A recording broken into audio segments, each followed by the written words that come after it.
Vamos a continuar con los eventos históricos. Y bueno, como siempre, tenga a mano su Biblia, su cuadernito, sus apuntes. Esto se disfruta más de esta forma, ya que son temas poco con muchos datos. A veces nos cuesta y todo esto, pero pues se trata también de todas estas cosas que vemos el sábado, no se queden ahí, sino que las pongamos a repasar en la semana. No me refiero solamente a esta sección, sino a todas. El Salmo, el tema de las cadenas espirituales en la tarde. Bueno, yo insisto mucho en eso porque a veces pues como que nos quedamos con lo del sábado y ya. Entonces hay mucho material de qué meditar, qué pensar.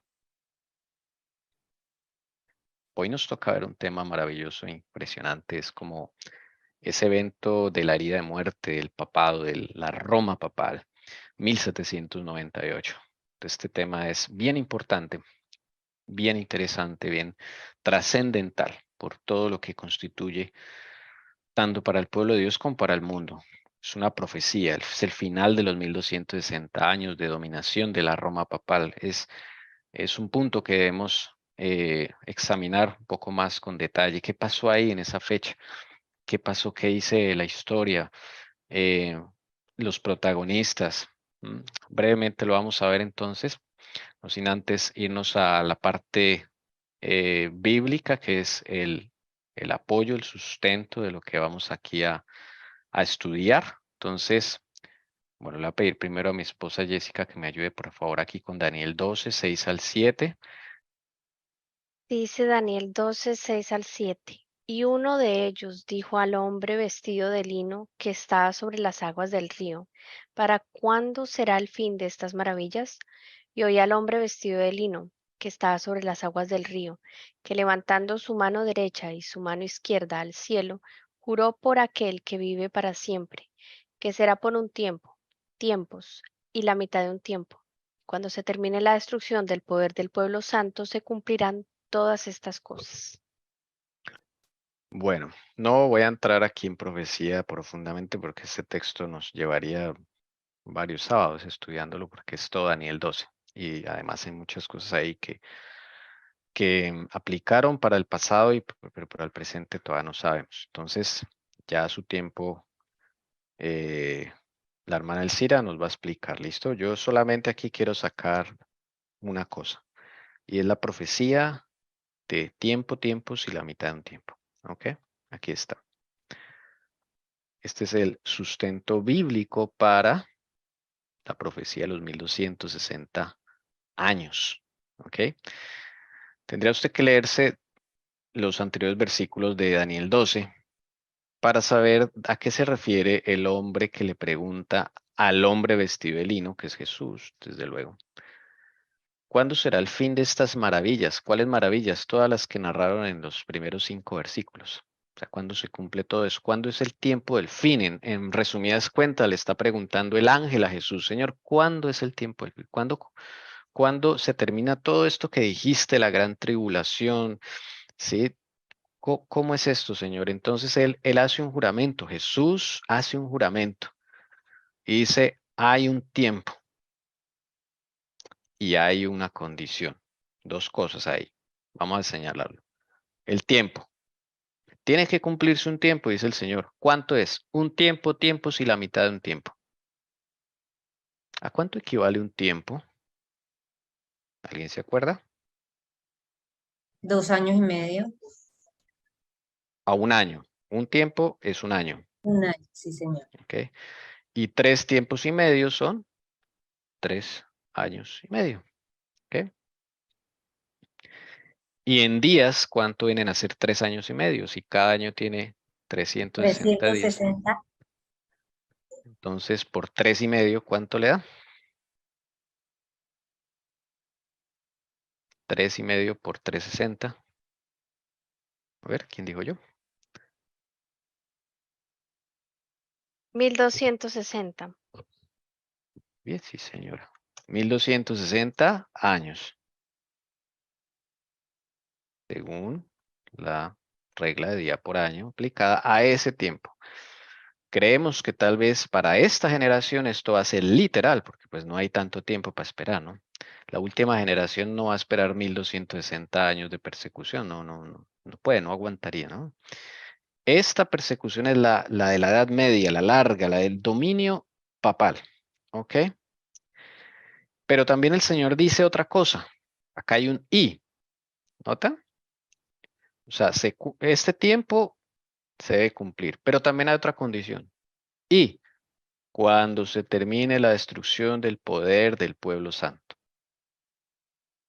¿Cierto? O sea, cuando se termine la persecución. Son dos líneas de tiempo, son dos eventos. ¿Listo? El Señor dice, se cumplirán todas estas cosas que narramos en los 5 versículos anteriores.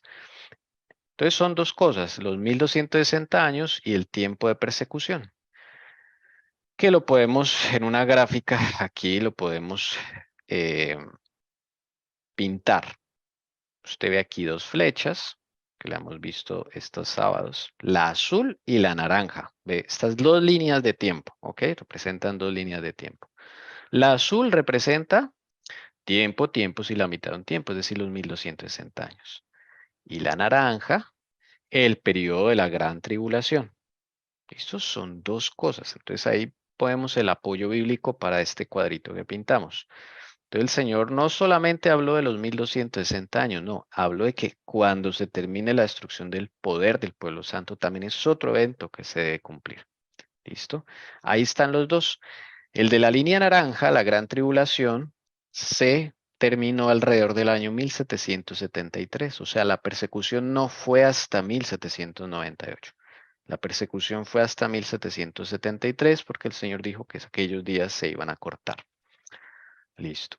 Y aproximadamente comenzaría en el siglo VIII esa persecución, que es cuando al Papa le dan los estados pontificios o estados papales. ¿Ok? Allá esa tierra de Italia se la dan a él. Es una porción de la tierra de Italia, se la dan a él, tiene ejército, tiene todo, ya ahí puede perseguir.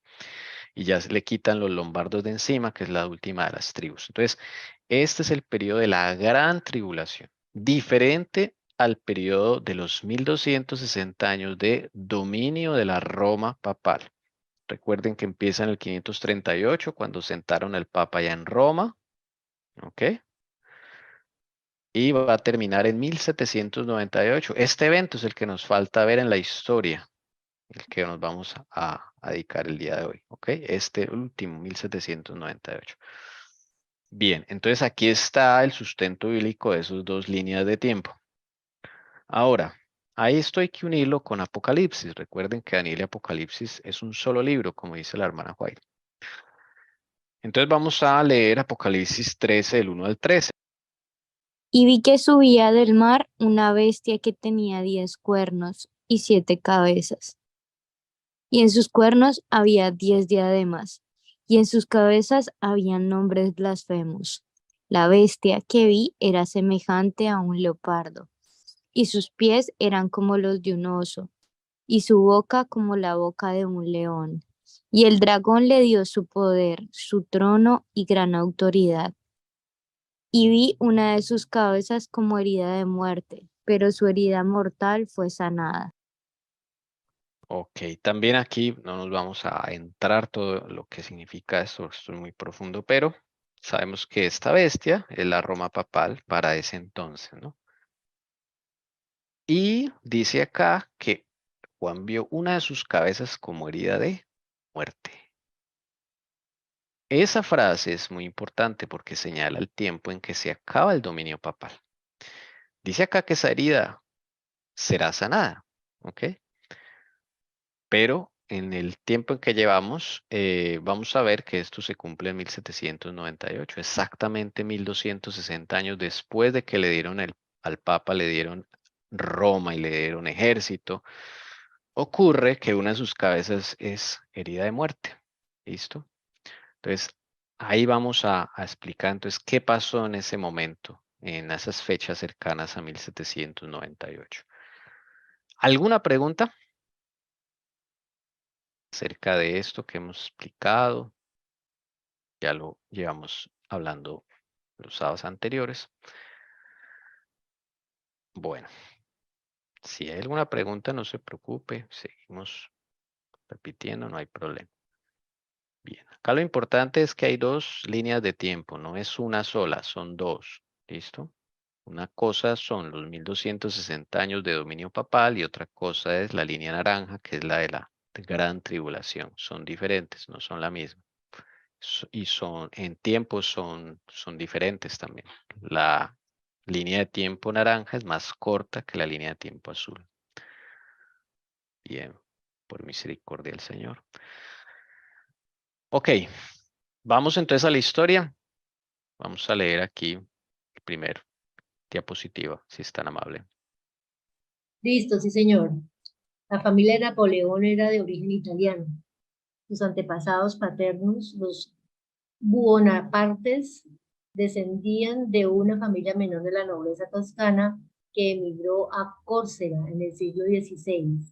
Y sus antepasados maternos, los Ramolinos, descendían de una familia menor de la nobleza genovesa.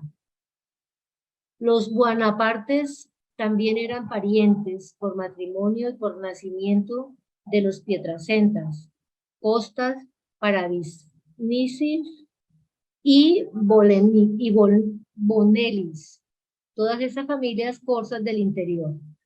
Sus padres, Carlo María di Bonaparte y María Leticia Ramolino, mantuvieron una casa solariega llamada Casa Bonaparte, en Ajaccio.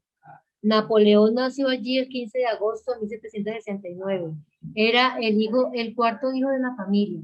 Tenía un hermano mayor, José, y hermanos menores, Lucien, Elisa, Luis, Paulina, Carolina y Jerónimo.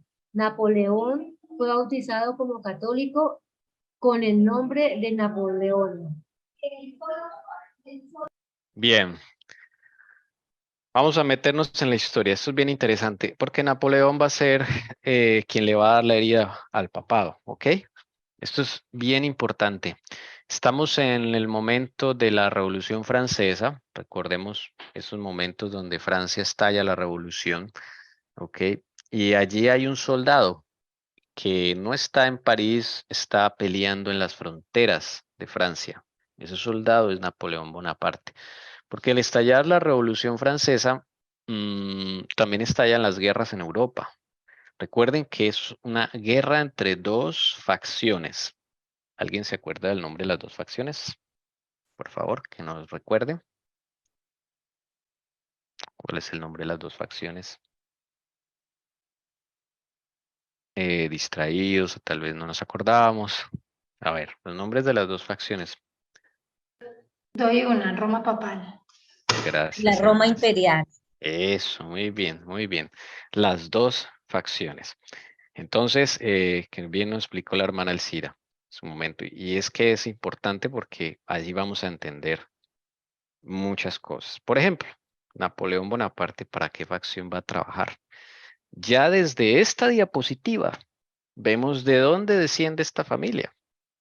¿Ok? Napoleón no es francés, Napoleón es italiano. Empecemos por ahí. ¿Ok? Y su familia es italiana. Ellos vivieron en la famosa isla de Córcega. Vamos a poner aquí el mapa. Este es Italia, la península italiana. Recuerden que hay tres grandes islas que rodean a la península italiana o que la franquean en el tramo occidental. Una es Córcega, está gris de abajo. Otra es precisamente Cerdeña, la azul. Y Sicilia, está naranja. ¿Ok? La familia de Bonaparte es de acá, bueno, se cría en Córcega, es italiana, pero tiene que emigrar a Córcega. La isla es una isla que la va a tomar Francia, ¿ok? Este es el mapa italiano. En esa época no existe Italia como tal. La península itálica que hoy conocemos está dividida en varios reinos. Usted ve varios colores, cada color es un reino diferente, es un país diferente, ¿ok? La parte naranja, usted ve acá que es el reino de Sicilia. ¿Ok? Del centro hacia el sur de Italia, eso es el reino de Sicilia, eso es otro país. Están los estados pontificios, eso es el reino del Papa. ¿Ok? Esta parte moradita. ¿Ok? Que va desde Ferrara aquí cruza por acá, Ancona, y luego se baja hasta Roma. Toda esa franja, eso es lo que se llama los estados pontificios, o los estados papales, la tierra del papa. El amarillo es el Gran Ducado de Toscana, esa es la famosa Toscana.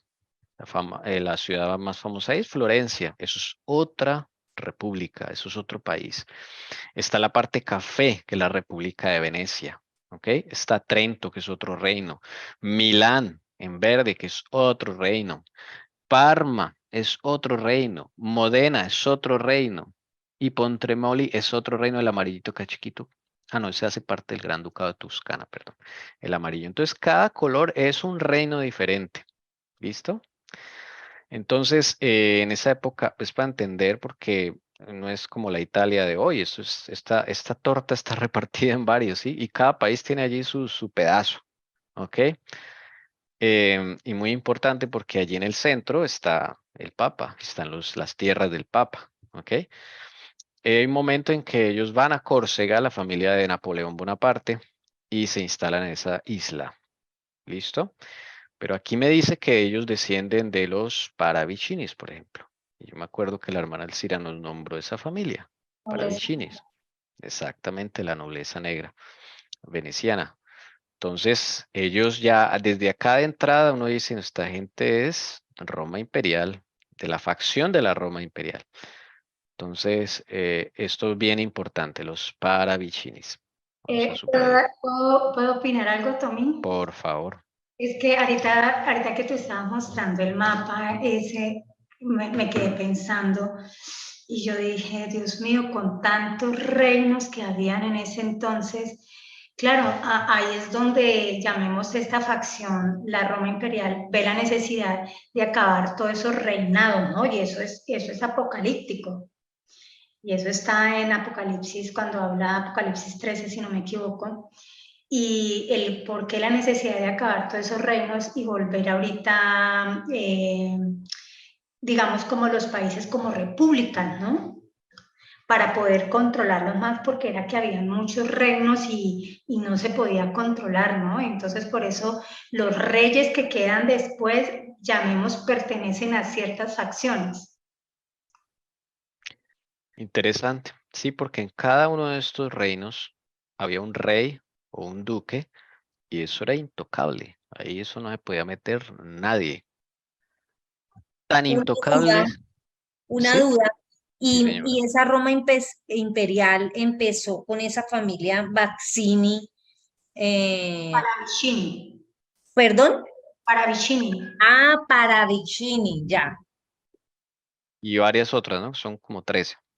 Son varias y ahorita hay más. No, eso no, eso viene de más atrás, viene de Roma Imperial.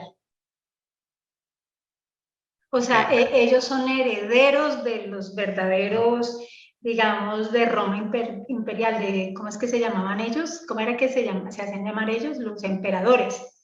De los verdaderos emperadores, llamemos esto, ellos vienen de esa descendencia. O sea, los Paravicini son descendientes de aquellas realezas de la Roma imperial, de los emperadores y sus familias. Sí, de la familia de los emperadores, son ellos. Eso. Paravicinis y demás. Bien. Acá vemos a Bonaparte con su mano metida en la solapa. Eso es un símbolo masón. Ellos eran masones, toda la familia. ¿Ok? Entonces, la masonería fue creada por los jesuitas. Los jesuitas trabajan para la facción de la Roma imperial, no trabajan para la Roma papal, como muchas veces lo pensamos. Entonces, Hay algo que es muy confuso, Tommy. Yo también le estoy preguntando a Dios porque cuando uno ve la historia con lo de Mussolini, digamos, no podemos encajar ¿cómo se llama? Tan decir, los jesuitas trabajan así. No, ellos le van a los dos bandos. Al que gane, con ese se queda. Estoy empezando como a ver ellos. Pero realmente, ¿quién los crea? Roma Imperial. ok, interesante. Bien. Entonces no es tan así. Bien, muy bien, muy bien. Ahí vamos. Ok. Entonces Napoleón y su familia son italianos. Lo primero que hay que decir. cómo llegaron a Francia? Pues vamos a mirar un poquito de eso. Entonces Yo ellos, solo ¿sí? quiero decir algo, que el apellido Bonaparte, llamémosle, creo que era Bonaparte, ¿no? Sí, Bonaparte, que significaba buen partido. Realmente era un partido que ellos tenían y era un buen partido, que era lo que los caracterizaba a ellos de lo que viene con, con sus papás. O sea, todo eso estaba ya predispuesto ahí para empezar a montar lo que se venía para la herida papal. Claro, interesante. Una parte, buen partido. Buen partido, era lo que significaba. Ok, interesante, no sabía. Bien, entonces ellos son de Córcega, esta isla en gris. Vamos a ver entonces más de Napoleón. Hermana, ¿quién le toca? Hermana Damaris, creo que le toca a su merced. ¿O ya leyó? No, ay, se me olvidó. Creo que le toca a la hermana Jessie, sí, le toca a la hermana Jessie. ¿Sí? Siga, hermana Jessie. Estoy lista. Bueno, hágale, que le esté en el turno, hermana Damaris. Gracias, Jessy. Napoleón, hace el mismo año que la República de Génova cedió la región de, en que la República de Génova cedió la región de Córcega a Francia. El Estado vendió los derechos de soberanía un año antes de su nacimiento y la isla fue conquistada por Francia durante el año de su nacimiento. Se incorporó formalmente como provincia en 1770, tras 500 años bajo dominio genovés y 14 años de independencia. Los padres de Napoleón se unieron a la resistencia corsa y lucharon contra los franceses para mantener la independencia, estando María embarazada de él. Su padre Carlo era un abogado que había apoyado y colaborado activamente con el patriota Pasquale Paoli durante la Guerra de Independencia de Córcega contra Francia. Tras la derrota corsa en Ponte Novo en 1769 y el exilio de Paoli en Gran Bretaña, Carlo empezó a trabajar para el nuevo gobierno francés y llegó a ser nombrado representante de la isla ante la corte de Luis XVI en 1777. O sea que eso está dentro del tiempo de la Gran Tribulación, ¿cierto? Vamos O entonces, dentro de lo que vamos a explicar aquí porque hay varias cosas. Bueno, Sí, señor. ok, y si hay alguna duda, bienvenida a las preguntas. Bueno, primero, esta isla que ustedes ven en gris, donde estaba la familia Bonaparte, era de la República de Génova, o sea, esta rosadita que usted ve aquí. ¿Listo? Al frente. La propietaria de esa tierra era la República de Génova, que como ya hemos dicho era otro país totalmente independiente. Esa isla. Entonces, ahí hay un proyecto, una conspiración como siempre, para que esta isla sea arrebatada de dominio italiano y vaya a dominio francés. ¿Ok? En eso se mueve, eso pasa cuando el año en que van a ser Napoleón y está en la barriga la mamá, o sea, él le toca desde que es un fetico, ya le toca guerra, mejor dicho, ¿sí? Entonces, ahí es donde nace Bonaparte, cuando entregan esta isla a los franceses. ¿Qué pasa?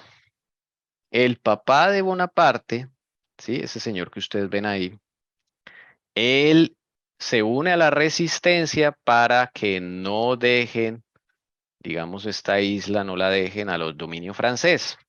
¿Ok? Entonces se une al principal caudillo patriota llamado Pasquale Paoli. Su nombre es italiano, ¿no? Pasquale Paoli. Ese es un patriota que dice, no, no nos pueden quitar Córcega y dárnosla a los franceses. Córcega es nuestra, es italiana. Bueno, entonces el papá se une con Pasquale Paoli en esa guerra de independencia de Córcega. ¿Ok? Pero ellos pierden, desde luego, Córcega, pues no puede contra el ejército francés. Y eso ocurre en Ponte Novo en 1769. Ahí se pierde esa guerra de independencia y Paoli se va a Gran Bretaña. Y cosa curiosa, el papá de Bonaparte, empieza a trabajar para el nuevo gobierno francés y llegó a ser nombrado representante de la isla ante la corte de Luis XVI en 1777. Entonces Paoli se exilió y después le dijo a Carlo Bonaparte, eres un traidor. Y desde luego algo pasó ahí porque Carlo Bonaparte termina trabajando para los que lo conquistaron, ¿no? O sea que ahí había gato encerrado. Como la mano que esconde en la solapa, igual que su hijo.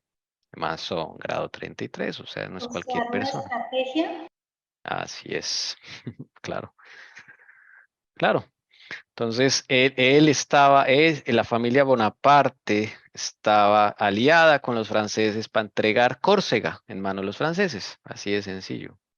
Ahí lo ven. Entonces, eso es una conspiración. Claro, cuando ya vencen los franceses, nombran a Carlo Bonaparte como representante de la corte de Luis XVI. Eso no es ilógico, ¿no? Y esa es la historia de los Bonaparte. Y de ahí ya ellos son de territorio francés, o sea, ellos ya pueden acceder a Francia, son ciudadanos franceses y esa es la historia, pero ellos originalmente son italianos. ¿Listo? De ¿Y ahí, Francia en ese entonces pertenecía a cuál facción? Francia, estamos hablando aquí de Luis XVI, ahí está dividida, es cuando ya van a empezar los problemas y va a salir la Revolución Francesa, o sea, ahí está infiltrada Francia, originalmente es de la Roma papal, siempre lo fue, pero ahí es cuando ya le empiezan a querer quitar la monarquía a Luis XVI. Yo veo esa infiltración como muy jesuita, Tommy, como trabajan ellos, ¿no? O sea, le apuestan a los dos, pero total es entrar y apoderarse, o sea, tener el control absoluto. Sí, tal cual, o sea, así fue. Y entonces ahí empiezan a desmembrar, digamos, a Italia de todas estas repúblicas. La primera en caer es Córcega, de hecho.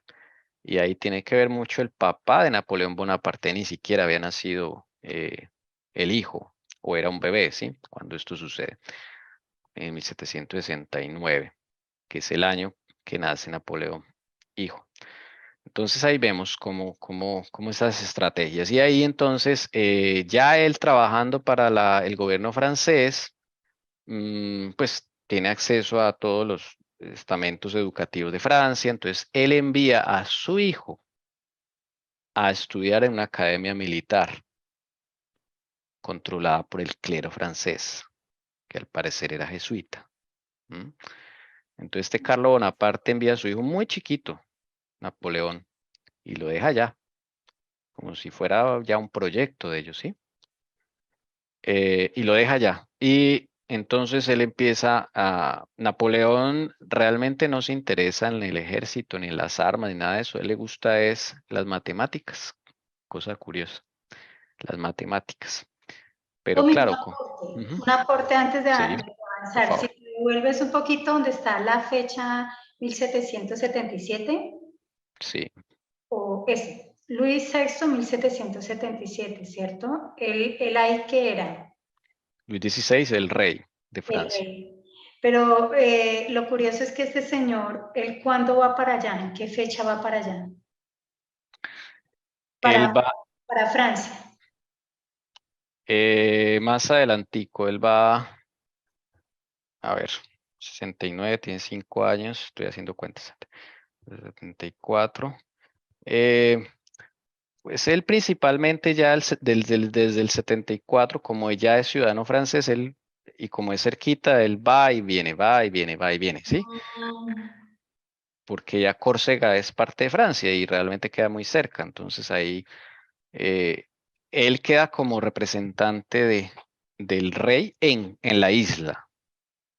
Entonces, muchas reuniones, va y vuelve, va y vuelve. Y entonces ese 1777, ¿qué quiere decir ahí? ¿Que llegó Es hasta cuando ahí? lo nombran representante de la corte de Luis XVI en la isla de Córcega. Y entonces ahí es donde le estoy encontrando como que en 1776, o sea, un año antes, llamémoslo así, se crea los Iluminados de Baviera. Interesante. Y los Iluminados de Baviera son los que crean la masonería. Entonces mire cómo va ese cordón. Uno lo jala y ahí están.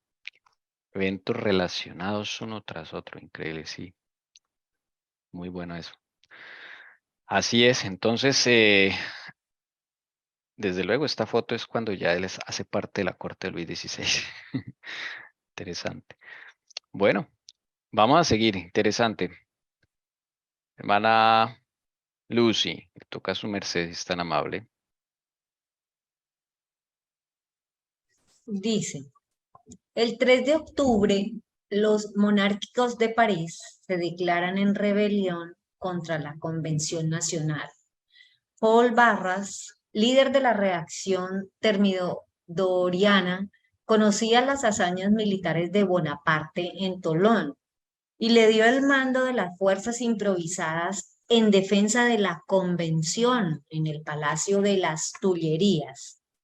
Napoleón había visto la masacre de la Guardia Suiza del Rey allí 3 años antes y se dio cuenta de que la artillería sería la clave para su defensa. Ordenó a un joven oficial de caballería llamado Joachim Murat que se hiciera con grandes cañones y los utilizó para repeler a los atacantes el 5 de octubre de 1795. Murieron 1.400 monárquicos y el resto huyó. Despejó las calles con un soplo de metralla.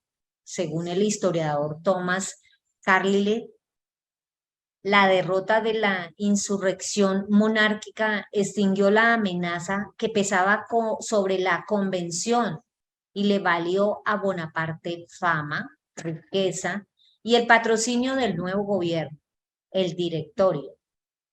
Murat se casó con una de las hermanas de Napoleón, convirtiéndose en su cuñado.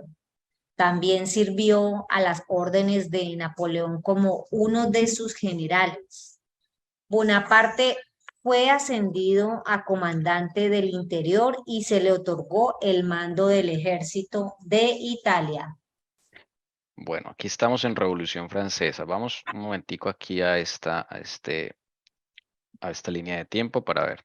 1777, o sea, por acá ya ha terminado la tribulación.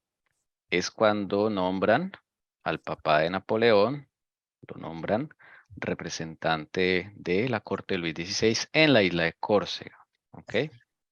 Listo. Para que veamos los tiempos.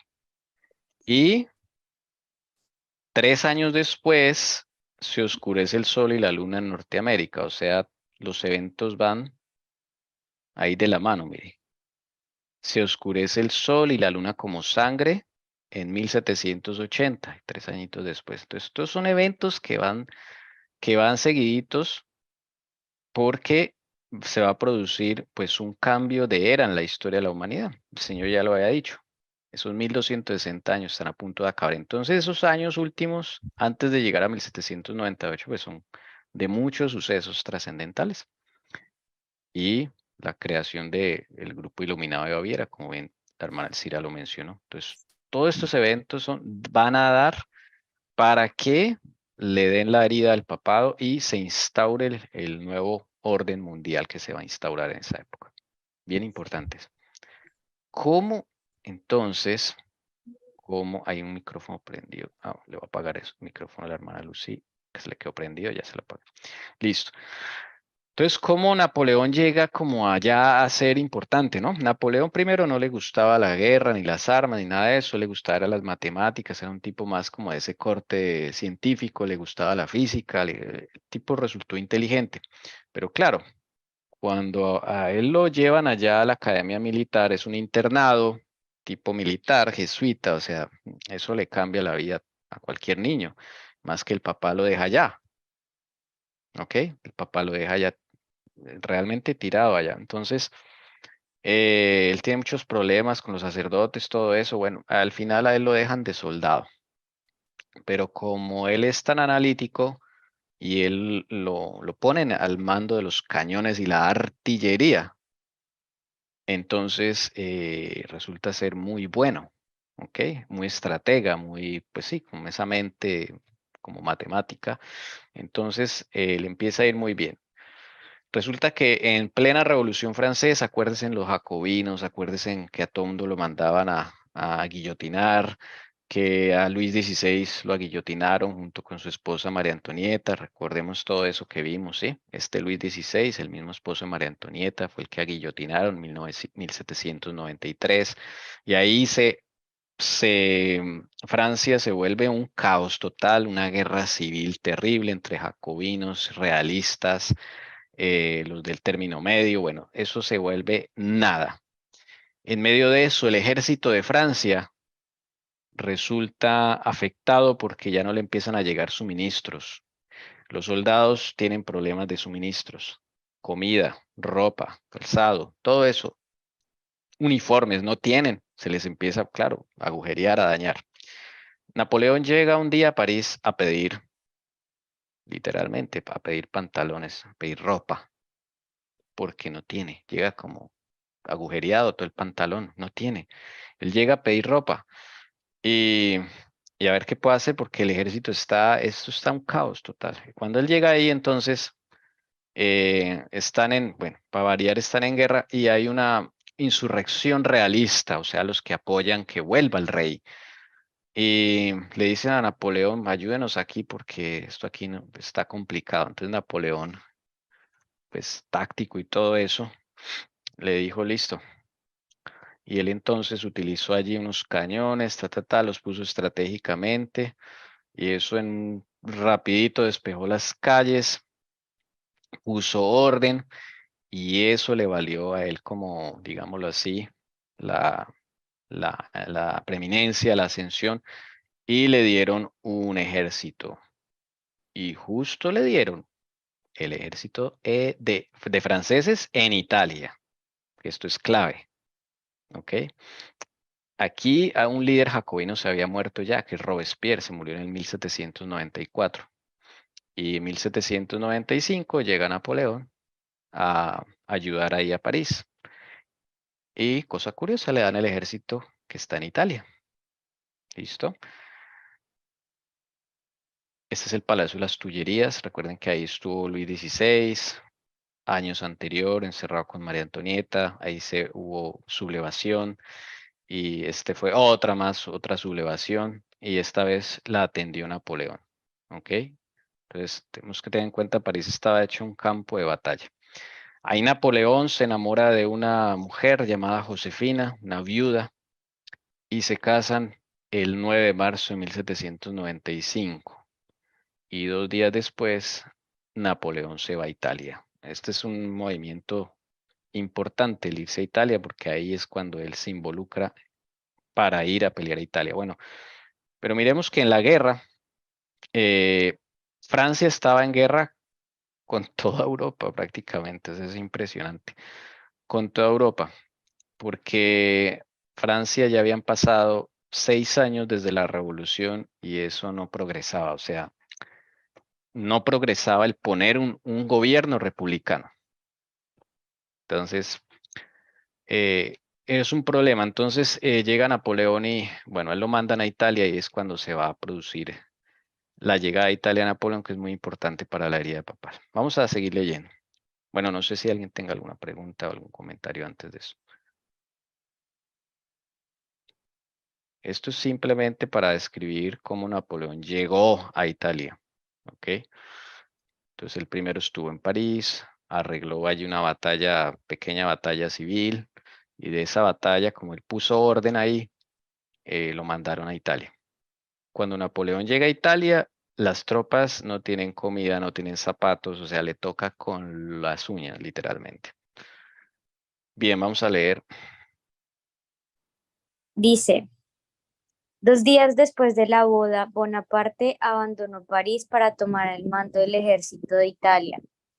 Inmediatamente pasó a la defensiva, con la esperanza de derrotar a las fuerzas del Piamonte antes de que sus aliados austriacos pudieran intervenir.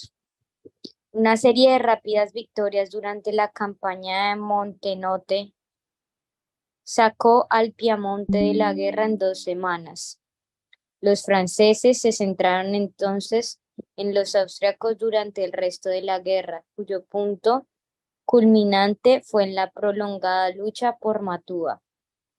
Los austriacos lanzaron una serie de ofensivas contra los franceses para romper el asedio, pero Napoleón derrotó todos los esfuerzos de socorro, anotándose las victorias en las batallas de Castiglione, Bassano, Arcole y Rivoli. El decisivo triunfo francés en Rivoli en enero de 1797 provocó el colapso de la posición austriaca en Italia. En Rivoli los austriacos perdieron hasta 14.000 hombres, mientras que los franceses unos 5.000. Bueno, aquí hemos guerra entre las dos facciones total. Austria es de la facción de la Roma papal, porque es la casa de los Habsburgo, porque es el centro de gobierno del Sacro Imperio Romano Germánico, que es el imperio del Papa, así se llama. Entonces, Napoleón lo mandan a Italia a luchar directo con Austria, o sea, con los ejércitos del Papa. ¿Listo? Y cuando llega Napoleón, como les digo, llega a encontrar un ejército en ruinas. Y con las uñas, pues, le da durísimo a los austriacos. ¿Ok? En Rivoli, que es la batalla como decisiva, enero de 1797. Noten que ahí ya nos acercamos a la fecha clave, al final de los 1260 años. Y esa batalla en Rivoli, pues, es decisiva, ¿no? Bueno, habían varios puentes y todo eso en esas batallas y tuvieron que pelear, pues, para conquistar esos territorios y expulsar al ejército austriaco, pues, fue muy duro. Pero al final lo lograron, ¿no? Ustedes ven la diferencia numérica de muertes, de hombres derribados, pero también la diferencia numérica entre hombres de Napoleón y hombres de Austria. Austria tenía todo un ejército monumental y con un número reducido de hombres, Napoleón les da durísimo, ¿ok? Y ahí es cuando Napoleón toma el norte de Italia. Toda esa región donde él está es el norte, o sea, él se va por acá, por lo que es la República de Génova, esta verdecita que es Módena, ¿sí? Y va a empezar a tocar los estados papales, don Napoleón, ¿ok? Entonces esa batalla es estratégica, la batalla de Rivoli. Y en esa, digamos, en esa conquista va quitando todos esos reyes, ¿cierto? Sí, eso va tumbando uno y a otro, eso es O sea, que es impresionante. donde se va para ir consolidando una república. Exactamente. Entonces, todos estos colorcitos se van a reducir. O sea, todo eso de estrategia, sí, o sea, Sí, tremendo. así es. Entonces, Napoleón toma estos puentes que son claves y le va muy bien, le va muy bien. Bueno, vamos a seguir aquí. ¿Qué va a pasar entonces con los ejércitos de Napoleón? Entonces, recordemos, ya Napoleón está en Italia, parte norte de Italia. ¿Ok? Vamos a ver cómo continúa ahí. Hermana Amres. Gracias. En Italia, los ejércitos de Napoleón asediaban mutuamente Mantua, perdón. En Italia, los ejércitos de Napoleón asediaban Mantua a principios del año 1797. Y un segundo intento de los austríacos al mando de Joseph Albinzi de levantar el sitio fue rechazado en la batalla de Rivoli, donde los franceses obtuvieron una victoria decisiva. Finalmente, el 2 de febrero, Wurmser rindió Mantua y 18.000 soldados. Las fuerzas papales pidieron la paz, que les fue concedida en Tolentino el 19 de febrero. Napoleón era ahora libre para atacar el corazón de Austria. Avanzó directamente hacia Austria por los Alpes Julianos, enviando a Barthélemy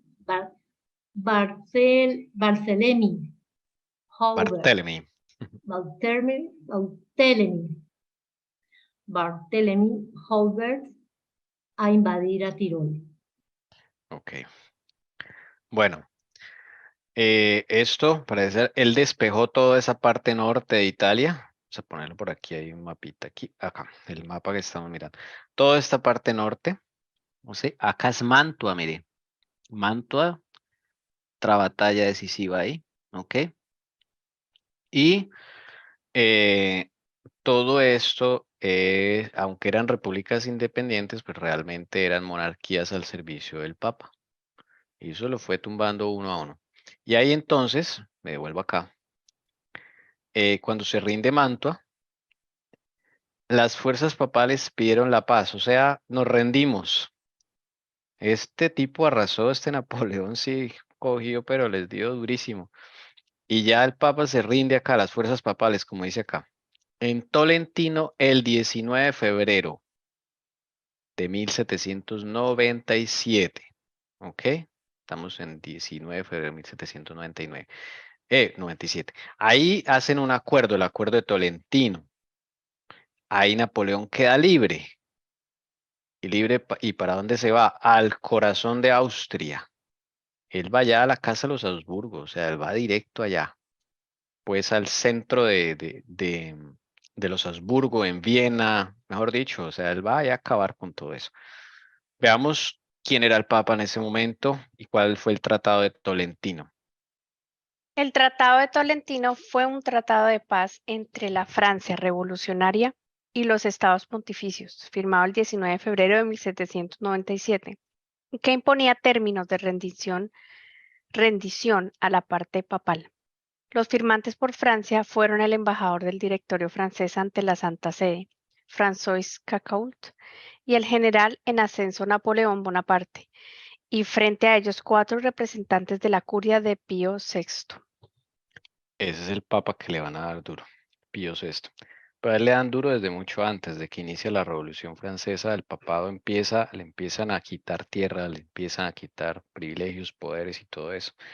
Ya con este tratado de Tolentino, es un tratado de rendición directamente con el papado, con los estados pontificios. ¿Ok? Y ahí se imponen las condiciones. Antes de ver un poquito de eso, miremos el Papa desde cuándo le empiezan a dar duro, ¿sí? Al papado, a la Roma papal. Al estallar la Revolución Francesa en 1789, Pío VI fue testigo de la supresión de la antigua Iglesia Galicana, así como de la confiscación de las posesiones pontificias y eclesiásticas en Francia. Vio los acontecimientos como un signo de oposición contra el orden social ordenado por Dios y también lo consideró una conspiración contra la Iglesia. El Papa condenó tanto la Declaración de los Derechos del Hombre y del Ciudadano como la Constitución Civil del Clero y apoyó una liga contra la revolución. Emitió 2 comunicados, Code Aliquantum 1791 y Caritas 1791, para condenar las reformas eclesiásticas que se proponían. 1791 marca el fin de las relaciones diplomáticas con Francia y el nuncio papal, Antonio Dugnani, es llamado a Roma. Uno de los motivos de la ruptura fue la toma por los revolucionarios del condado Venanzi, que ponía fin a 516 años de dominio papal en Aviñón. Este Papa tiene que vivir todas estas cosas, ¿no? Primero, él sabe que en 1798 con la Revolución Francesa, eso va directo contra ellos. Es una estrategia que va directo a acabar la Roma papal, a quitarles dominio. ¿Ok? Y ya ustedes y nosotros estudiamos la Revolución Francesa, cómo le confiscaron las tierras en Francia. Pero la que más, digamos, le dolió fue el condado de Benassín, que es el Aviñón, que llaman Aviñón.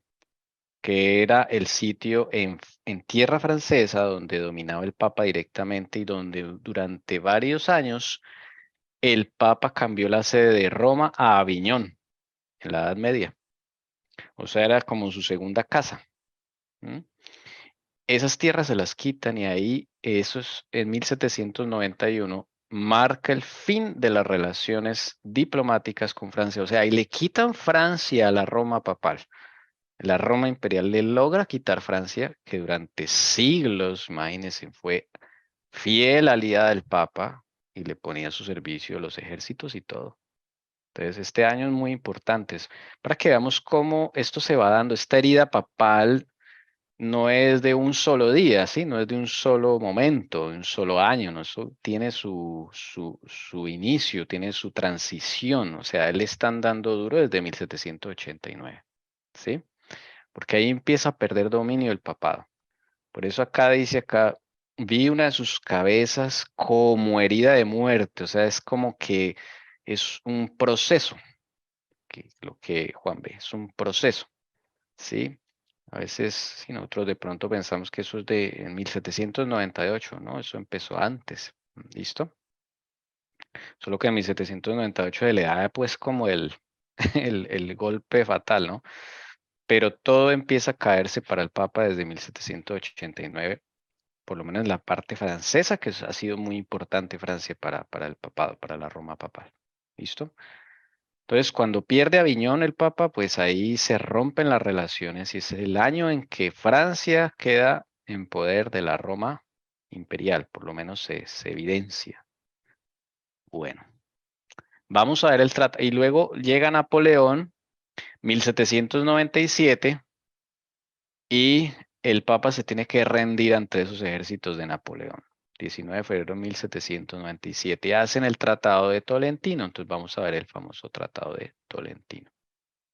Solamente un resumen de lo que contiene. Tratado de Tolentino. De los acontecimientos que siguieron a la invasión de Italia en las primeras fases de las guerras revolucionarias francesas.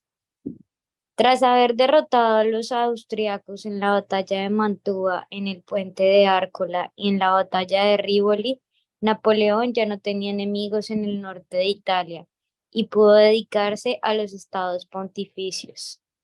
Tras 9 meses de negociaciones entre Francia y los estados pontificios, en febrero de 1797, 9.000 soldados franceses invadieron la región papal de Romaña, sin dejar al Papa otra opción que aceptar las condiciones francesas.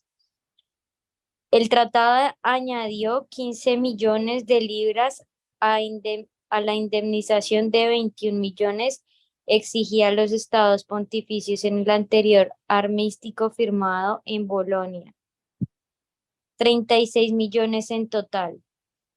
Además, la ciudad papal de Aviñón y su territorio Comrat Benaicín, que había sido ocupados por las fuerzas francesas en una fase temprana de la revolución, fueron cedidos formalmente a Francia, poniendo fin definitivamente a medio milenio de dominio papal. El tratado también formalizó la confiscación de los tesoros artísticos del Vaticano. Más de un centenar de cuadros y obras de arte irían a parar al Louvre de París. Bueno, este tratado básicamente es indemnización. 36 millones de libras, eso es mucha, mucha plata, ¿ok? Al dinero de hoy, eso es demasiado, demasiado dinero que le quitan al Papa, ¿ok? En eso consistió el Tratado de Tolentino. Entonces, ellos invaden la región de Romaña, los soldados, dice acá 9.000 soldados franceses, que es la región de Romaña viene a ser esta de acá, o sea, la parte norte de los estados pontificios. Recuerda que los estados pontificios, esta parte moradita, y la parte norte, más al norte, esta es la parte donde llegan los soldados y se la quitan al Papa. ¿Ok? ¿Listo? Aparte de eso, indemnización Aviñón, se lo quitan. Es Aviñón, ya queda en Francia. Listo. Llevaban 9 meses de negociaciones, el Papa haciéndose loco, dilatando la cuestión. O con Napoleón ya no, él dice no, ya es así, punto. Se llevan tesoros artísticos del Vaticano y los ponen en el Museo del Louvre. O sea, le saquean al Papa, realmente. Y ellos instauran, los franceses, instauran esta República Verde, que es la República Cisalpina. Bien curioso. O sea, de todos esos colores que vimos acá, solo queda la República Cisalpina, así la llamaron ellos. Toda queda Toscana. Y luego vamos a ver qué pasa con el resto de estados pontificios. O sea, ya le quitan el norte. Y ese es el tratado que hacen ahí. Pero la herida va más allá. Vamos a seguir leyendo. Interesante. Ay, Tommy, una duda. O sea Señora. que le quitan esa ciudad, pero entonces él va y se instala en la ciudad papal de Aviñón. No, él ya usaba Aviñón antes, Ah, durante siglos. Es como su casa ya. de vacaciones, por así decirlo. Ya. Era un lugar estratégico para ellos. Entonces le Y quitaron pues la ciudad de estados pontificios, ¿sí? le quitaron tierra de los estados pontificios. Ah, ya. Entonces voy a señalar aquí qué le quitaron en ese tratado. Le quitaron esta Esto es claro parte, porque tiene que ver más adelante con Mussolini. claro. A ver, voy aquí a subrayar más o menos qué le quitaron. Mire, lo que está en rojo, bordeado de rojo, le quitaron ese pedazo. Inclusive más porque esto es hasta Ancona que llega acá. Toda esta parte. ¿Listo? Pero ahí no termina la cosa. Bueno, vamos a seguir leyendo. La siguiente fase de la campaña napoleónica consistió en la invasión francesa del corazón de los Habsburgo. Las fuerzas francesas en el sur de Alemania habían sido derrotadas por el archiduque Carlos en 1796, pero este retiró sus fuerzas para proteger Viena tras enterarse del asalto de Napoleón.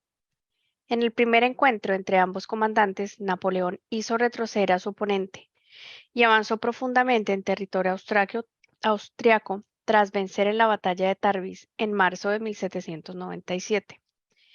Los austriacos se alarmaron ante el empuje francés que llegaba hasta Leoben, a unos 100 kilómetros de Viena, y decidieron pedir la paz.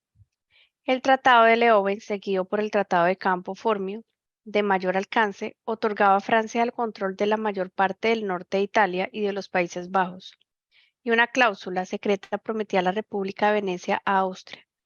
Bonaparte marchó sobre Venecia y forzó su rendición, poniendo fin a 1100 años de independencia veneciana.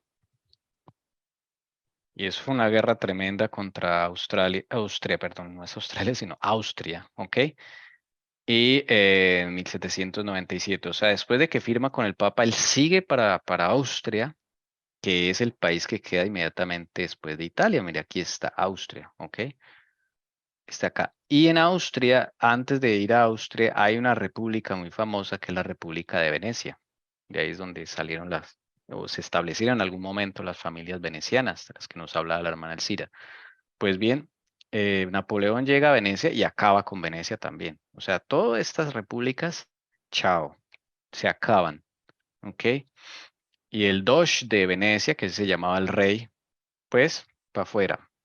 Y esta República de Venecia se la reparten entre Francia y Austria, como en estos tratados que se hacen aquí, Tratado de Leuven, ¿ok? Tratado de Campo Formio, porque Napoleón es imparable ahí, nadie lo puede parar.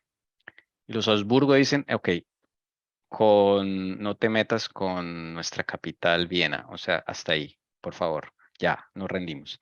Y entonces hacen ese tratado. Los Países Bajos resultan en manos de los franceses, lo que hoy es Bélgica, ¿ok? Y parte de la República de Venecia también para los franceses. Listo, y sigue conquistando Napoleón. Eso es una cosa imparable. Hermana Lucy. Tommy, uno Sí. pensaría que es como contradictorio si de allá sale o sea, la nobleza negra, ¿por qué se atacan y atacan, digamos, la República de Venecia? Ahí ya Venecia estaba en manos de los Habsburgo. Exacto, porque es Y cuando ellos tienen que huir a Gran Bretaña. ellos ya están arriba en Gran Bretaña, ya están arriba ya.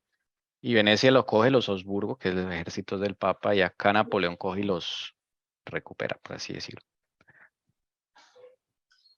Entonces, y se destruye la República de Venecia, porque ellos ya no necesitan esa república. Esa es mi interpretación, no sé si... Lo curioso es que ahí, o sea, analicemos algo. Aquí habían solo reinos y qué curioso que aquí había república. Eso es lo que nos muestra, ¿no? De que con la Liga de Cambrai prácticamente los venecianos, que es la nobleza negra, quedaron débiles. Y es cuando ellos huyen a Gran Bretaña, pues primero a los Países Bajos, ¿no? Y luego pasan a Gran Bretaña. Y es ahí, llamémoslo así, donde prácticamente esto le queda como al papado, como a Habsburgo, todo eso. Pero lo curioso es que queda república. Entonces, Sí, ¿por qué república? Si cuando pertenece al papado son reinos, son feudos. sí. Bueno, expliquemos primero a los hermanos qué es la diferencia entre república y reino. El reino lo gobierna un rey. La república lo gobierna un parlamento, un congreso, junto con algún presidente. O sea, hay diferente. Como hoy se supone que vivimos, pero es mentiras. Tampoco tenemos república, nos robaron. Exactamente, sí, lo de la república originalmente es donde el poder descansa sobre el pueblo y hay varios representantes del pueblo. Pero aunque el nombre se quedó igual, el Cira, la verdad es que ahí gobernaba era el rey de Venecia, era el Doge, que se llamaba. Sí, pero me gustaría saber por quién les viene dando el nombre de República de Venecia, ¿sí? O sea, como la historia de dónde, o sea, quién, si fue la facción papal o no creo, o fue la No. facción imperial, ¿en qué momento se la da? Porque después de la Liga de Cambrai ellos se van. Sí, no, ignoro eso, pero sí creo que el nombre de República de Venecia y la forma de gobierno se la puso la Roma imperial. Sí, sí, porque de allá nace, digamos, el gobierno en el cual hemos nacido hoy en día, que de verdad ya no tenemos, esto no es República de Colombia, también la robaron, esto es una corporación. Así es. Sí. Entonces, claro, ya tocaría entrar a estudiar bien la República de Venecia desde dónde se forma, porque eso viene de 1000 años atrás, ¿no? Eso es Listo. acá, como lo dice, cuando Napoleón llega ya a Venecia, ¿no? Dice, pone fin a 1100 años de independencia veneciana. Porque ellos ya no están interesados en eso, ellos ya no es su territorio. No, no, estratégicamente, comercialmente, militarmente no les sirve. Ya para eso ellos habían llegado a Gran Bretaña. Desde ahí es donde empiezan a gobernar. Y queda Gran Bretaña, luego por eso es que hay un error que los iluminados de Baviera, llamemos, llegan después de la masonería, pero los Illuminati ya existían, ya me hago entender, con el propósito de ir a América, a Estados Unidos de América y conquistar América. Y así forman la triada Estados Unidos de América, Gran Bretaña y Roma papal, o el Vaticano, no Roma papal, el Vaticano. Vaticano, sí. Así es. Bueno, entonces cada vez menos colorcitos y, y Italia ya es más unificada. Ese es el fin, ¿no? ¿Qué va a pasar ahora? Bonaparte encarga a Dupont la organización de las tropas de la República Cisalpina. Lo ascienden a general de brigada del ejército de Italia el 30 de marzo de 1797.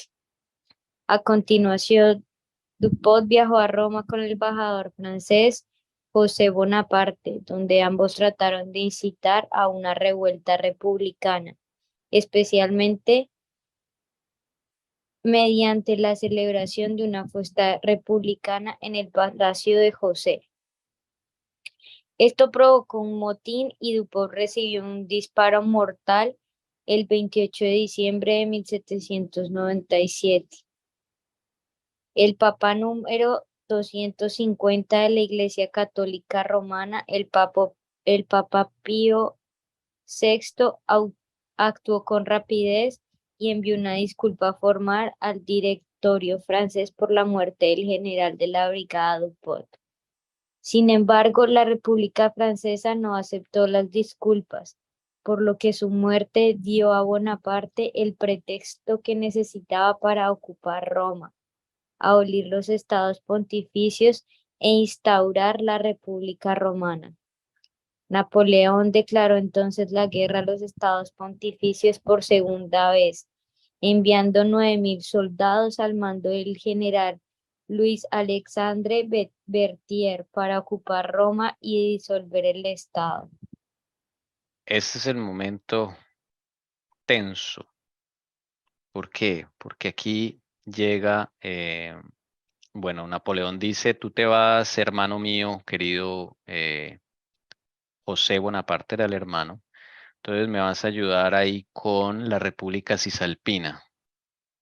Recordemos la República Cisalpina, lo que ellos fundan, que tiene parte de los estados papales que le quitan al Papa. Esta verde que usted ve aquí, esa es la Cisalpina que ellos fundan. Entonces le dice al hermano, Napoleón le dice al hermano, encárgate allá de organizar esta república, ¿sí? Le ponen palacio, le ponen todo, y ahí entonces comienzan a establecer esa república. Que la hermana Elcira tiene un comentario. No, es que ya me acordé, qué pena, hermanos, pues para que quedemos claro, República de Venecia realmente se da en el siglo IX. Y eso ellos realmente recibían el nombre por, llamémosla, de Serenísima República de San Marcos, que es de Venecia. Entonces, ¿quién los funda? La facción Roma Imperial, que pertenece a la nobleza negra. Eso, muy buen dato, gracias, sí. Y Siglo IX. ahí quedó el nombre, ¿sí? Y desde ahí se perfilaba que eran las intenciones de que el mundo se manejara como república y ya no como reinado. Y solo quiero dar como un último aporte como para cerrar esa parte, y eso es bíblico. Cuando ustedes van a Apocalipsis 12, 3, Apocalipsis 13, 1, ahí ustedes encuentran que la bestia realmente tenía diademas. Una tenía en la cabeza y las otras las tenía en el cuerno, en los cuernos. Pero cuando ustedes van a Apocalipsis 17 al final, esa bestia ya no tiene diademas, porque resulta que en Apocalipsis 13, al darle esa herida a la bestia, prácticamente ya no gobiernan los reyes. Los reinados o reyes que quedaron a hoy, cuando los que nosotros conocemos, están totalmente sujetos a la República y al Imperio Romano. Ok. Muchas gracias. De hecho, la República Veneciana fue la primera república de la historia, ¿no? Bueno, después de lo que fue Roma, que yo me acuerde. Entonces, ¿concuerdan? Procede de allá, qué bueno, sí. Sí, ok. Entonces, bueno, retomamos acá. Entonces Napoleón le dice al hermano, usted encárguese de la República Cisalpina que fundamos aquí, la verde. Vaya allá, ponga palacio, ponga todo el gobierno, toda la cuestión. Él manda al general Dupont con José, pero sucede un problema y es que le disparan a Dupont. ¿Ok? Al general Dupont. ¿Dónde es que está? Estamos leyendo por acá. Acá. Este Dupont. ¿Ok? 28 de diciembre de 1799. Disparo mortal. ¿Quién le disparó? Las tropas del Papa. Entonces, ahí sí ya Napoleón dijo, no, ya no más, estos no me los aguanto. Y va a enviar a uno de sus mejores generales, que es el general Berthier. Ya aquí no hay negociaciones de nada. Dice, vas a Roma y disuelves todos esos estados pontificios y por favor le pides al Papa que se someta o si no, no lo llevamos. Napoleón, las cosas eran así, firmes. Y así fue. Y este es un momento histórico. Este cuadro que ustedes ven ahí es cuando llega Luis Alexander Berthier con todo su ejército, 9.000 hombres, allá en plena plaza de San Pedro en Roma. Ahí está el obelisco que al día de hoy todavía existe, de origen egipcio, por cierto.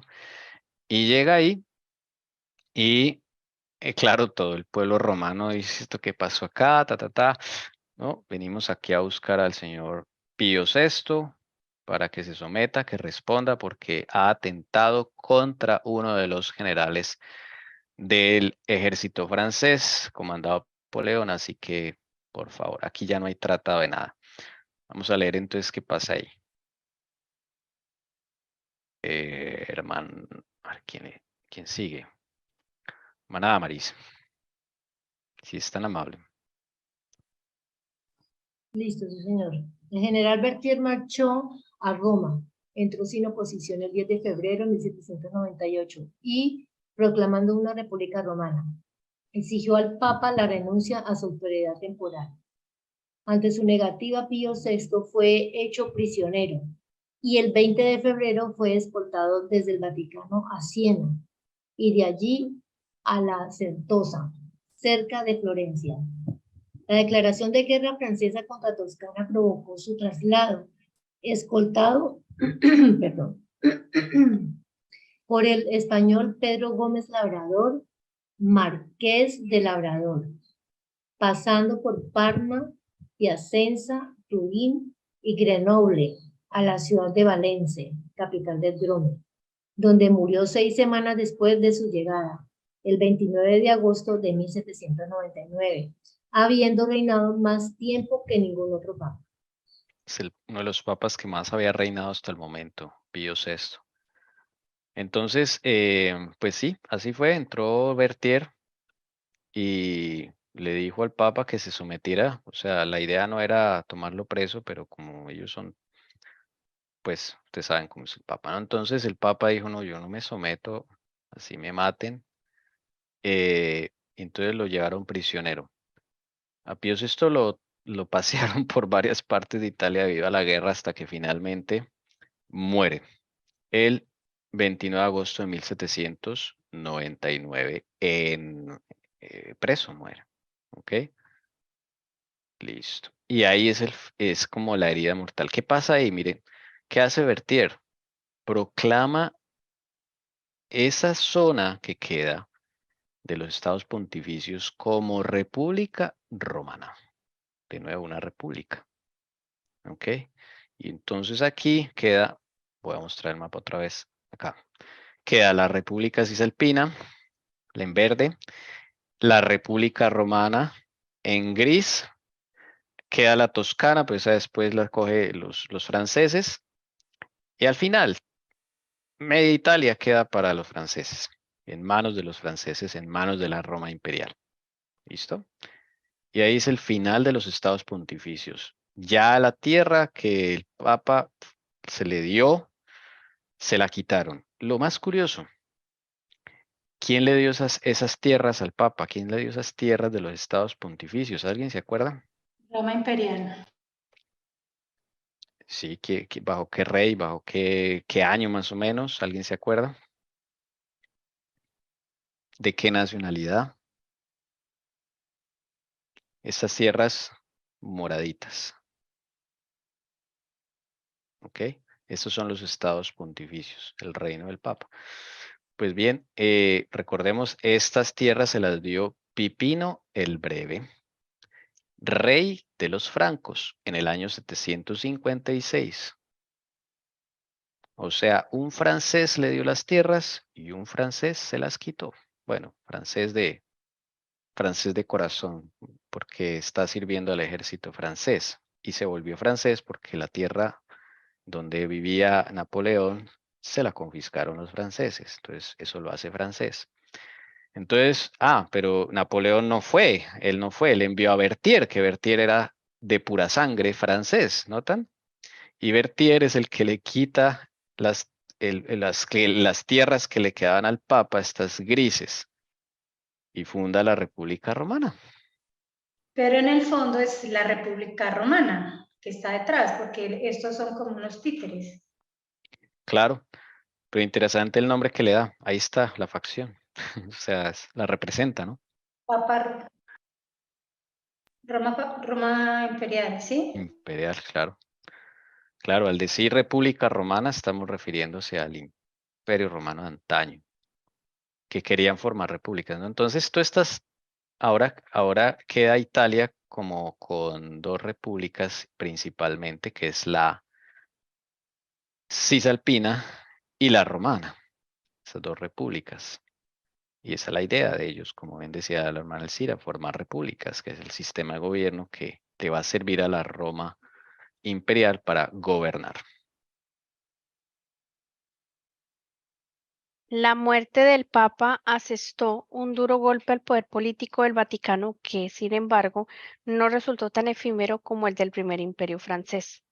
El consulado francés restauró los estados pontificios en junio de 1800 y el recién elegido Papa Pío VII fijó su residencia en Roma, pero en 1808 el imperio francés bajo Napoleón invadió de nuevo y esta vez el 17 de mayo de 1809 el resto de los estados de la Iglesia fueron anexionados a Francia, formando los departamentos de Tibre y Trasimene. Llega el siguiente papa, Pío VII. Ese también trata de volver a lo anterior, pero Napoleón invade de nuevo y el 17 de mayo de 1809 todo lo demás que le pertenecía al papa son anexionados a Francia. ¿Ok? Esa es la otra fecha clave. Entonces, tanto Pío VI como Pío VII les dieron duro y los llevaron presos y les quitaron ahí sí todo el resto de tierras. Después, cuando Napoleón lo derrocan en 1815, Austria, que es papal, la Roma papal, le devuelve los territorios al Papa. Alguno dirá, ay, sí ve que no se cumplió la profecía, pero ahí hay un gran problema. Usted puede, les pueden a usted devolver territorios en papel, pero usted no tiene ni fuerza militar ni plata, porque dejan en la calle al papado, literalmente. Entonces es una tierra de solo nombre, de solo papel, porque después, hasta 1870, se la quitan otra vez al papa. Entonces, como para dar el contexto general, ¿por qué se toma esta fecha y no otras? La de 1798. ¿Por qué? Porque acá es cuando le quitan por primera vez después de muchos siglos los estados papales y de ahí el papa no se vuelve a levantar. Es más, le empieza a ir peor. ¿Sí? Porque ustedes ven, el otro se subleva y otra vez le caen encima. ¿Sí? Y luego viene otro y otra vez le caen encima. O sea, no logra levantarse. Finalmente, los estados pontificios quedan abolidos en 1870.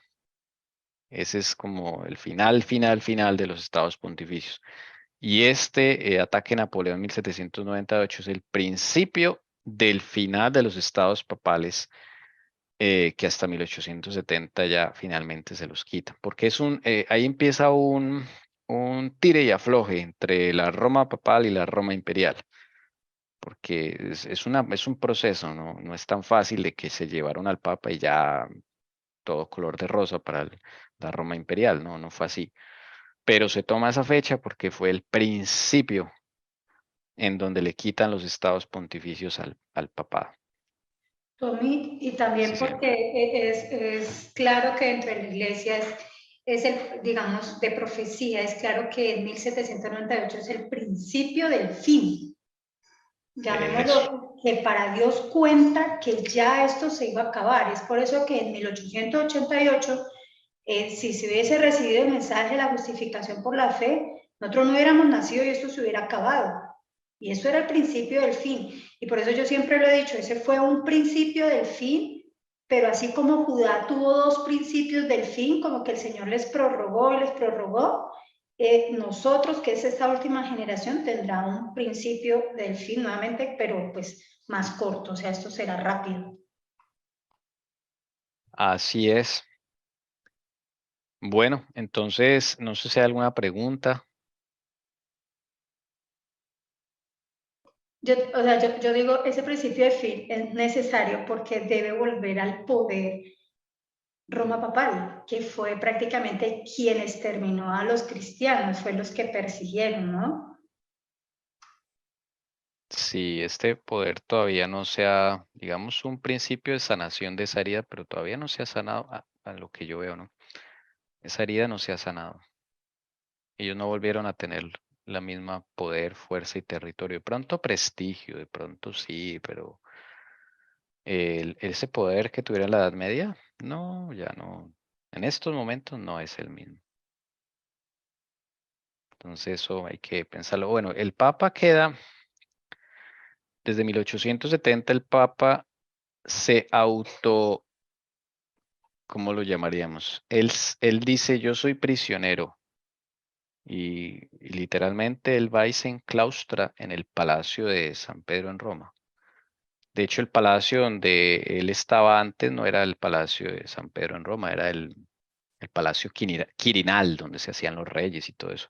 Le quitan hasta el Palacio Quirinal y él se va y se refugia allá en la Plaza de San Pedro en Roma, que desde ahí se empieza a llamar Vaticano, porque queda en una colina de las 7 colinas de Roma, una se llama Vaticano. Y entonces él se queda allá, dice, acá yo me quedo, me voy a, ¿cómo fue que dijo este tipo? Dijo, voy a ser prisionero acá en el Vaticano, sí, eso fue lo que dijo. Y desde 1870 se quedó el Papa allá y se dedicó solamente a las labores netamente religiosas porque a él no lo dejaban hacer nada más. Ahí pasaron varios papas. Él se quedó sin plata. Luego los Rothschild le prestan un dinero para volver a iniciar, pero desde luego ya uno ve que los Rothschild son de la facción de la Roma Imperial, ya uno ve que esta gente ya toma control del Vaticano, toma control del papado y ya el papa no es autónomo. Ahí empiezan esos procesos.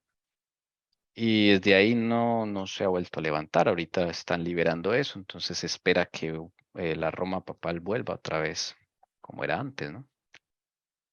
Bueno, De este historiador, es preciso, estaba leyendo esta semana y hablaba que precisamente los jesuitas y pues que ellos, pues llegamos, los creó la nobleza negra, ellos ven la necesidad de crear los Rothschild porque todo el dinero que ellos lograron acaparar por toda la historia desde que empezaron su creación, ellos no tenían dónde meterlo.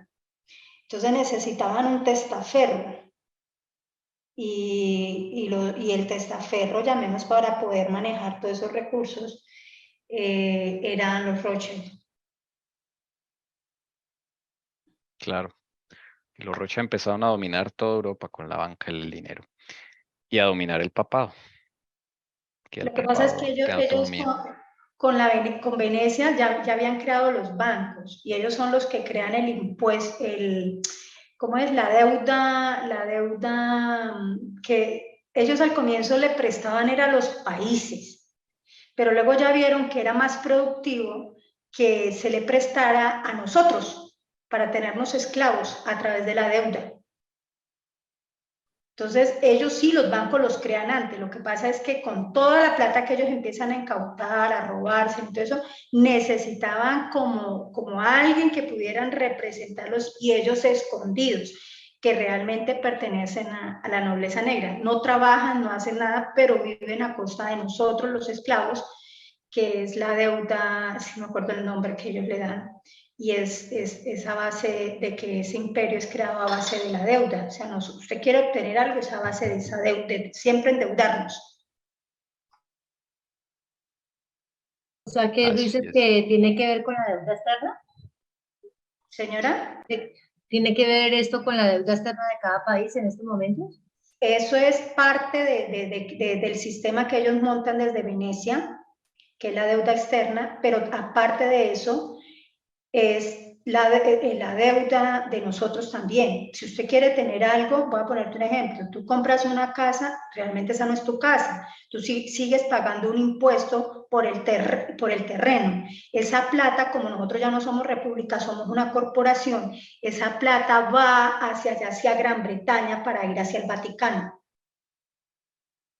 Entonces, todo tiene una deuda, por eso la DIAN, por eso todo eso son impuestos por como decirle, oigan, agradezca que le doy el derecho a que ustedes trabajen, agradezca que le doy el derecho a que ustedes tengan la casa acá y la edifiquen acá, pero el terreno es mío.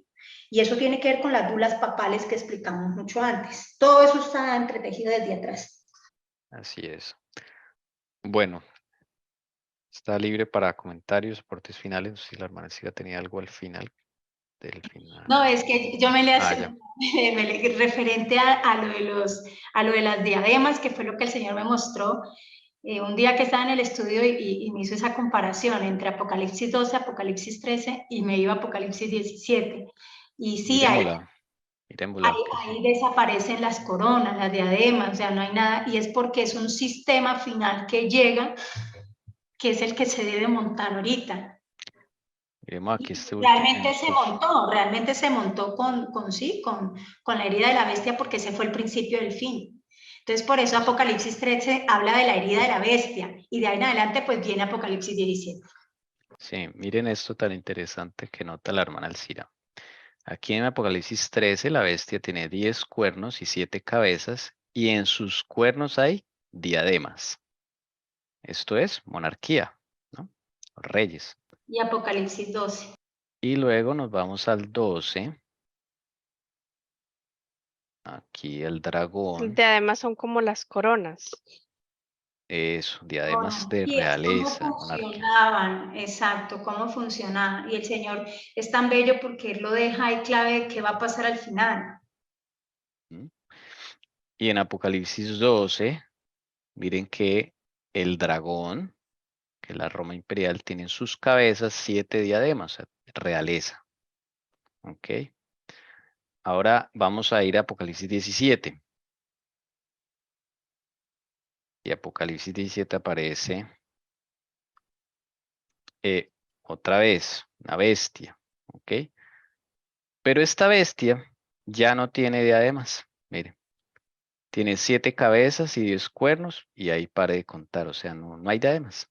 Y el Señor nos estaba contando desde Apocalipsis 13, que fue lo que el Señor me mostró, que desde Apocalipsis 13 en adelante, el mundo que conocían en ese momento los que vivían, que era a través de reinados, reyes, cambiaría y entraría un nuevo sistema, que es el sistema de república. Y si usted mira a los patriotas o esa facción papal, quieren volver nuevamente, están hablando que la república. ¿Por qué? Porque es que la república realmente se la robaron. Todos los países realmente, y sin darnos cuenta, son una corporación. Así es. Y esta herida de la cabeza es donde se cambia el sistema también.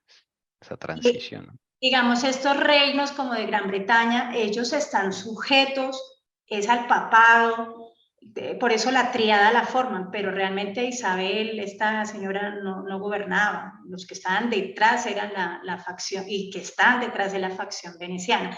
Debe haber un acuerdo para empezar a gobernar y que se cumpla lo último de todo lo que tenga que ver con Apocalipsis 17. Así es.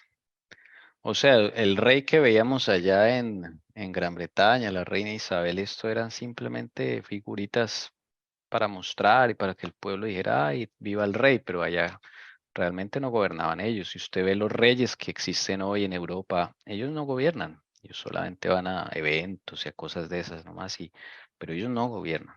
Gobernaron hasta esta época en la que estamos mencionando. O sea, Napoleón viene a ser el primero en derrocar reyes en esa época. ¿Ok? Bueno, y después de la herida vienen a instituir repúblicas, que era lo que el Señor mostraba ahí en ese Apocalipsis. Exactamente. Ahí están las primeras repúblicas. Primero la República de Francia, ¿no? Empezamos por ahí. La segunda, pues las que ponen en Italia, nuevas repúblicas. La Cisalpina. Yo diría que Venecia sería la primera. ¿Mm? Ah, bueno, sí, pero allá en el siglo Sí, IX, pero ¿no? digamos, ahí arrancan, es que ¿de dónde Claro, arranca eso? Increíble. O sea, y lo dan, pero luego llega la Liga de Cambrai y los destrozan, ya no queda sino como nombre, porque eso, realmente no quedan, sí, eso es cierto. listo. Y luego llega la época de la Revolución Francesa y comienza a instalar la República Cisalpina, la nueva República Romana y más repúblicas. De ahí en adelante, la misión de Napoleón era acabar con todas las monarquías. Esa era la misión de él. El problema es que a Napoleón le gustó el poder y se autoproclamó emperador, ni siquiera rey, emperador. Y es ahí cuando, esta es una interpretación ya personal, le empiezan a caer a Napoleón a derrocarlo y él muere en el exilio. Derrocan a Napoleón Porque él era porque, una ficha más y no entendió claro, eso. claro, si él se hubiera, él era republicano, él era de esa línea, pues porque era el imperio de la Roma imperial. Pero cuando llega al poder, él gobierna un momentico como presidente y él disuelve el directorio, que el directorio viene a ser como el parlamento o el senado, que es clave en una república. Y ahí él se proclama emperador y se hace una ceremonia donde el papa es un invitado más y ni siquiera el papa ya no le pone la corona como en los tiempos antiguos, ¿no? Él mismo se la pone delante de todos, como diciendo aquí mando yo. Ningún papa ni me va a dar la bendición ni nada. Y entonces él se le sube el poder a la cabeza y de ahí su misma facción lo empieza a derrocar. Y él no se desalinea de ese plan, porque la idea es que Francia se volviera república, no otra vez una monarquía, pero él lo llevó más lejos, ni siquiera monarquía, un imperio. Y Es eso que, no, es que en la época, digamos, cuando conquistan a América, todos los tesoros, todo el oro que se roban de acá, pues llamémoslo entre comillas, iba para España, para el rey de España. Pero España terminó en la quiebra absoluta. Entonces se preguntan dónde estaba la plata. No, es que no llegaba a España, llegaba al Vaticano, al papado. Entonces, ¿qué es esta facción Roma imperial? Necesita debilitarlos a través de repúblicas para irles quitando las tierras donde ellos llegaron y ellos irse apoderando. ¿Por qué? Porque con las 3 bulas papales que el papado emitió desde la Edad Media, constituye que todo lo que está, que es la ley del almirantazgo, que está por encima de las aguas, le pertenece al papado, porque Dios se lo concedió así. Entonces, ellos necesitan apoderarse del Vaticano, debilitar el papado y empezar a montarse ellos como la facción que iba a gobernar y que está gobernando y que ahorita están en pleito esas dos facciones que no entendemos qué es lo que está pasando. Bueno, digamos, para poder continuar profecía, ¿no? Entonces creemos que ya va a llegar, que esto ya va a ser y que no, hay una guerra interna entre ellos en el poder y eso está plasmado en Apocalipsis 17. para que sigamos meditando, hermanos. Esto todavía le falta muchas cosas y el Señor nos irá revelando a su tiempo que hay varias cosas ahí que se esperan, ¿no? Y que no se han cumplido. Mm, bueno, no tengo nada más que decir, hermanos. Si hay alguien que quisiera orar para finalizar. Padre, gracias porque nos das este privilegio de saber el tiempo y sobre todo la manera como tenemos que prepararnos para ello. Gracias porque nos das de tu poderoso espíritu para poder entenderlo todo. Gracias porque nos preparas a través de hermanos que están dispuestos a escuchar tu voz y dispuestos a compartir lo que aprenden. Ahora nosotros, prepáranos también para poder llevar estas buenas nuevas de salvación a todos los que nos rodean.